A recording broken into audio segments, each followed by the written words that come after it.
Beraber çok mutluyuz. Gerek Sayın Trump'ın birinci döneminde gerekse ikinci dönemde Türkiye-Amerika ilişkilerinde farklı bir süreci yaşıyoruz. Kendilerinin de az önce ifade ettiği gibi gerek F-35 konusu, gerek F-16 konusu, gerekse Halk Bankası'yla ilgili aramızdaki ilişkiler konusunu bugün etraflıca görüşme fırsatı bulacağımıza inanıyorum. Heybeliada okuluyla ilgili ise orada üzerimize ne düşerse biz onu zaten yapmaya hazırız. Dönünce de Sayın Bartolomeo'yla bu konuyu görüşme fırsatı bulacağım. First, Mr. President, I am very pleased that this visit actually coincides with the 80th UNGA. So I am very pleased to be here with my colleagues and friends. And as we have said, during the first term of your presidency and during your second term, we are able to carry Turkey and U.S. relations to a much different level and process. And as you've said, we have an opportunity here today to be able to discuss some of the issues regarding the F-35, the F-16, and also the Halkbank case, and we will have an opportunity to thoroughly discuss them. And based on what you have mentioned regarding the Heybeliada school, we are ready to do whatever we can that falls on our part, and I will, when I get back, try to discuss this issue with the esteemed Mr. Bartholomos to discuss how we can move forward on that. Okay, very good. I would like to be able to do that. The Greek Orthodox Church was here, and they would really like to have some help. They need some help, and I said I'd mention it, and we appreciate it. So this is a tough man. This is a guy who's highly opinionated. Usually I don't like opinionated people, but I always like this one. But he's a tough one, and he does an amazing job in his country. And we've had tremendous relationships, both having to do with war and having to do with trade. And I guess today we're talking about both. I'd like to have him stop buying any oil from Russia while Russia continues this rampage against Ukraine. And they've been fighting. They've lost millions of lives already. And for what?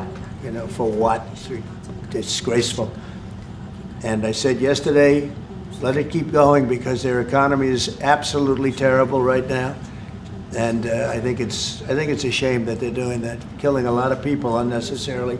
7,818 people were killed last week, mostly military people, their people, and Ukrainians. More Russians, actually, than Ukraine, a little bit more. But it's such a waste of human life, and so he ought to stop. Putin ought to stop. And with that, we'll get to a little bit of a discussion. We're going to make some great trade deals for both countries. We do a lot of business with Turkey. They build great products. They build beautiful, great products, really fantastic manufacturers. And we buy a lot from them, and they buy a lot from us. Would you have any questions, please? Thank you very much. You repeatedly called out Obama and Biden administrations for their stupid decisions. One example you gave was a refusal to sell the Patriot missile defense systems to Turkey, which resulted in the expulsion of the country from the F-35 program. Now, you are known to be a great deal maker in Turkey. What can you do to undo this stupidity? Yes, CNN, sir. CNN? Well, because you sounded like a nice guy, but CNN is fake news. But you sound like the real deal to me, so I'll answer the question. We're going to be discussing the Patriot system, which is the best system. We'll discuss that. We're going to discuss the F-35. We'll be discussing all of the things that you know about and that some of that you mentioned. And I think he'll be successful with buying the things he'd like to buy. What concrete steps can you take? Well, we'll have to see. We haven't even started yet. But I know he wants the F-35, and he's wanted that, and we're talking about that very seriously. And the F-16, we're in great shape. Certain other things he needed, as you know, and I'm going to see to it that we get that to him. He needs certain things, and we need certain things. And we're going to come to a conclusion. You'll know by the end of the day. Go ahead, please. Mr. President, Mr. President. Sayın Cumhurbaşkanı, Siz Başkan Trump'ın ne kadar barış için çabalar gösterdiğini daha önce de söylemiş bir cumhurbaşkanısınız. Ve siz de bölgede birçok ülkeyle, birçok liderle görüşmeler, kontaklar kurabiliyorsunuz. Bu konuda birlikte nasıl çalışabilirsiniz gelecekte? Buna inandığım için zaten bunları söylüyorum. Birlikte el ele bölgedeki bu sıkıntıları aşacağımıza da inanıyorum. Mr. President, on tariffs, Mr. President. When are you planning Because to I haven't learned, lift I haven't learned this sanctions? language yet. Yes. What did he say? The gentleman was asking, Mr. President, you have referred to President Trump's peace efforts, and you have also contact with many leaders in the region. And what do you think that you can do about this? And Mr. President has said that, yes, I believe in the peace efforts that President Trump is leading, and together we will be able to overcome the challenges in the region. I think it's true. He's got tremendous influence in the region. Yeah, please. Mr. President, when are you planning to lift CAATSA sanctions against Turkey? Against sanctions against Yes. Turkey? Absolutely. Could be very soon. Mr. If we have a President, good, if we have a good meeting, almost immediately. President Erdogan is removing tariffs on U.S. goods, and what impact it would be in U.S. production? Where are you from? Turkey. I see. We have a lot of people from Turkey here. That's We are good. Because I like the restaurant questions here. very much, actually. They're very nice questions. We'll see about tariffs. We're going to be talking about tariffs. We already removed them. Well, we're going to be talking about that. Sanctions on Russia, even if not all NATO countries stop purchasing Russian oil? We're going to be seeing about that. The NATO countries were disappointing in that regard, but they've been very amazing in other ways. They did, as you know, they went from 2% to 5% GDP, and that's a big step, and it's paid. I mean, they have the money there. And we're selling a tremendous amount of military equipment to NATO. We're selling. We're not giving like Biden did.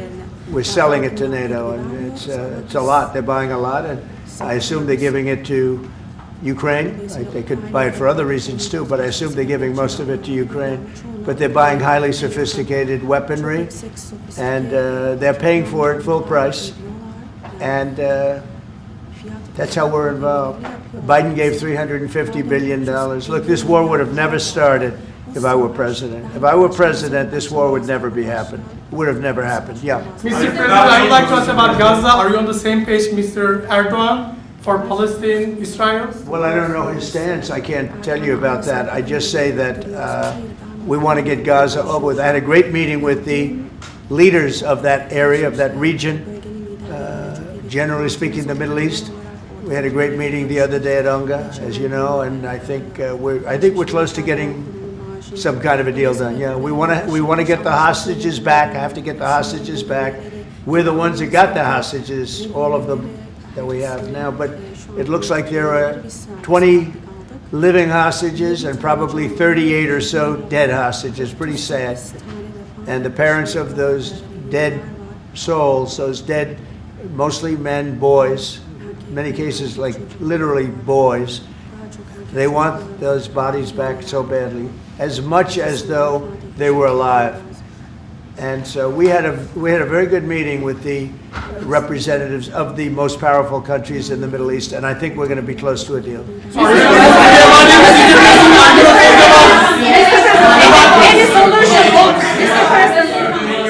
Mr. President, we've noticed that in the Ukrainian war and during the Israeli-Iran war, the airspace of the NATO countries is very fragile, and it needs to be stronger. And in that sense, Turkey being the second largest army in NATO, it needs to support its air force and air defense. How do you look at this issue in general as a NATO? Well, we support because them. I it's mean, we're- the eastern flank of Yeah, we're in NATO, and you know, they're paying now 5% of GDP. Nobody thought that was possible, and they agreed to that 6 months ago when I was there. And the relationship is very good. The NATO countries, with us, is the strongest it's ever been. We used to complain that they're paying 2%, but they're not paying. The United States was paying almost everything. And now they're paying 5%, and they've paid. And that's trillions of dollars. You know, we're talking about trillions of dollars. And they're spending that, giving that money to us, and we are giving them great defensive, the Patriots and all of the different javelins, all the different missile systems and everything else that they want. But it's, it's trillions of dollars. So we appreciate that they did that. So they went from 2% to 5% of GDP, and that was something that nobody even would bring up. Biden should have brought it up a long time ago, because under Biden, we paid $350 billion, and all it did is make things worse. So we'll see how it goes. F-35s to Turkey, fighter jets, F-35s. Yeah, we're talking about the fighter jets for Turkey. Yes, we are.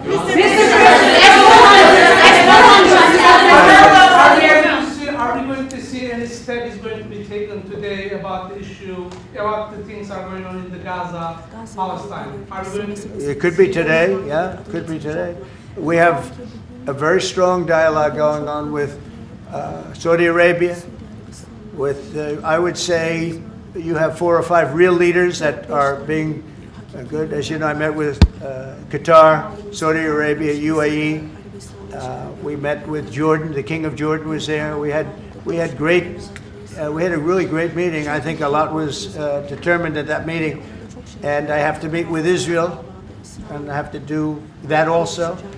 They know what I want, and I think we can get that one done. I hope we can get it done. A lot of people are dying, but we want the hostages back. We don't want them back 1 this week, 1 and 2 months from now, 3 later, and like the way it's been going. We got them all back. We got a lot of them back. We got the American Alexander. We got the American hostages back. But we have now 20 plus 38 bodies, dead bodies, and we want them all back. And we want them back at one time.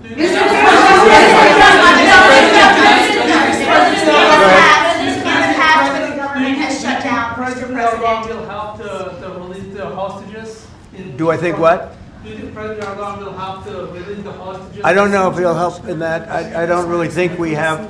I don't think it'll be necessary in this case. I think we're going to be in a pretty good position. There are a lot of people that want that done. I met with great leaders. Look, you saw the people that were there, and great leaders. Egypt was also represented. We met with the leaders of that part of the world, and they want to see if they can get something done. And I'm going to have to tell Israel, let's go. We want to get the hostages back. Everybody wants to see that war over with, by the way. Everybody. So we're going to see what happens. Mr.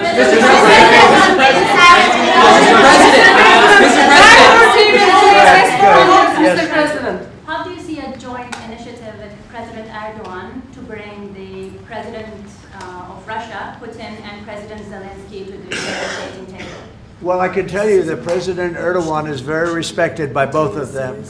Everybody respects Erdogan. They really respect Erdogan. I do. And I think he could have a big influence if he wants to. Right now, he's very neutral. He likes being neutral. So do I like being neutral. But he's somebody that if he got involved, the best thing he could do is not buy oil and gas from Russia. If he did that, that would be probably the best thing. He knows Putin like I know Putin. I thought Putin, I settled, as you know, 7 wars, and it's probably more than that if you really want to know the real facts, but 7 wars, and I thought this would be among the easier ones to settle. But I'm very disappointed in Putin. And he's been fighting hard, he's been fighting long, and they lost millions, they lost like 1 million soldiers. And you know, with all of the heavy bombardment over the last 2 weeks, they've gained almost no land. Think of that. They've gained almost no land. And I'm not going to ever call anybody a paper tiger, but Russia spent millions and millions of dollars in bombs, missiles, ammunition, and lives, their lives. And they've gained virtually no land. I think it's time to stop. I really do. Mr. A few months ago, you met with Aliyev and Pashinyan. Can you follow up? So where? You met with Aliyev and Pashinyan, Azerbaijan President Aliyev and Pashinyan. Can you follow up on what you want to say about current No, process? I can't. I just. I, Mr. I can't. President, I like this guy. I like him. He's from CNN. Fake news, the worst fake news, but I like him. So it's CNN Turkey. Turkey CNN. I'll get going. Go. Syria has been a major issue between the two countries That's for the right. past decade. And you said the future to Syria is in Erdogan's hands back in, I think, December and January. And the countries are in the process of integrating regional fractures into the main government. When do you want to see that happen? Well, I think President Erdogan is the one responsible for Syria, for the successful fight in ridding Syria of its past leader. And I think this man is responsible. He doesn't take the responsibility, but it's actually a great achievement. They've been trying to do it for 2,000 years. I said, he does it, he did it. I mean, they're your surrogates. I think you should take the credit for it. I told him, take the credit. For 2,000 years you've been trying to take over Syria. He took over Syria and he doesn't want to take the credit. You know, all of those people are his surrogates. But the leader of Syria, the new leader, as you know, I took sanctions off in order to let them breathe because the sanctions were very strong. But I think we should have a major announcement today. He was responsible for that victory. It was a victory for Turkey because they've been fighting, as you know, for like 1,000 years. And it never went, you know, it was back and forth, but he's responsible for that. So he would have a lot to say with respect to Syria. But at his request, I took, and the request also of the King of Saudi Arabia, it's very interesting, and Qatar, they said if you could take the sanctions. We had very strong sanctions. They couldn't have lived with those sanctions, and I took them off to give them a chance to breathe. But the president was one of the people that was responsible for that. He asked me to do it, and I did it. Mr. President, furloughs are very typical when the government shuts down. Why is the administration directing federal layoffs of federal workers this time around? Well, this is all caused by the Democrats. They asked us to do something that's totally unreasonable. They never change. They want to give money away to illegals, illegally, people that entered our country illegally. They want to give them massive federal money. And we don't want to do that because it means everyone's going to just keep pouring back. Right now we have absolutely perfect borders like you haven't seen in many years. Even better than I had great borders during my 4 years, but these borders are stone cold closed. You can only come into our country legally now. But the Democrats want to give it all away. They want to open up the borders. Take a look at that. It's a big thing. They want to open borders again after what we're going through now, getting rid of prisoners, getting rid of all of these people dropped out from mental institutions, drug dealers, drug addicts, everything. They're putting everybody into our country. It's all ended now. But this is what Schumer wants. This is what the Democrats want. They want to have, and they want to take our money. We're doing well because of tariffs. We're doing unbelievable. We're making more money than we ever have made. And by the way, we're going to take some of that tariff money that we made, just to get off the subject for a second. We're going to take some of that tariff money that we made. We're going to give it to our farmers, who are, for a little while, going to be hurt until it kicks in. The tariffs kick into their benefit. So we're going to make sure that our farmers are in great shape because we're taking in a lot of money. We're finding, the other day, it was very interesting, they found $31 billion. They said, sir, we found 31. I said, you mean positively, right? They said, yeah, 31 million more than we knew. And they said, we don't know where it came from. I said, check the tariff shelf. They came back the following morning. They said, you're right, sir, it came from the tariffs. We've never seen anything like this. So what we're going to be doing is we're going to be taking some money from all of the tariff money that we've taken, and we're going to distribute it to our farmers until the tariffs kick into their benefit, which ultimately the farmers are going to be making a fortune. But it's a process of, it has to kick in. All right, maybe one more. Mr. President, there was another shooting at an ICE facility in Texas yesterday. Terrible. Detainees were killed. The FBI director posted on social media bullets that were engraved with the message anti-ICE. Right. He just posted another thing on social media saying they recovered a handwritten note from the subject that read, "Hopefully this will give ICE agents real terror to think, is there a sniper with AP rounds on that roof?" Who do you hold responsible for the uptick in left-wing violence in the country? Radical left rhetoric. The radical left is causing the problem. They're out of control. They're saying things, and they're really dumb people. I mean, I look at Crockett. I look at some of these people. They're very low IQ people, actually. But the radical left is causing this problem, not the right. The radical left, and it's going to get worse. And ultimately, it's going to go back on them. I mean, bad things happen when they play these games. And I'll give you a little clue: the right is a lot tougher than the left, but the right's not doing this. They're not doing it, and they better not get them energized, because it won't be good for the left. And I don't want to see that happen either. I'm the president of all the people. But the radical left is causing this. Radical left Democrats are causing this problem, and it gets worse. It gets worse, and it'll be a point where other people won't take it anymore, and that will not be good for the radical left, and we don't want that.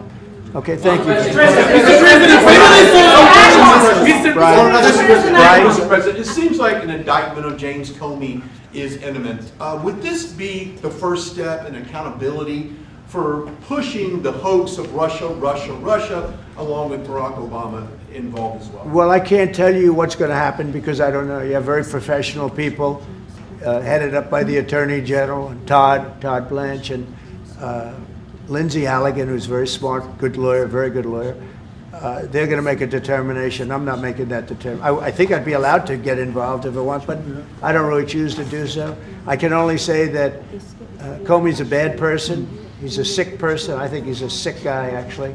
He did terrible things at the FBI. And but I don't know. I have no idea what's going to happen. Thank you very much, everyone.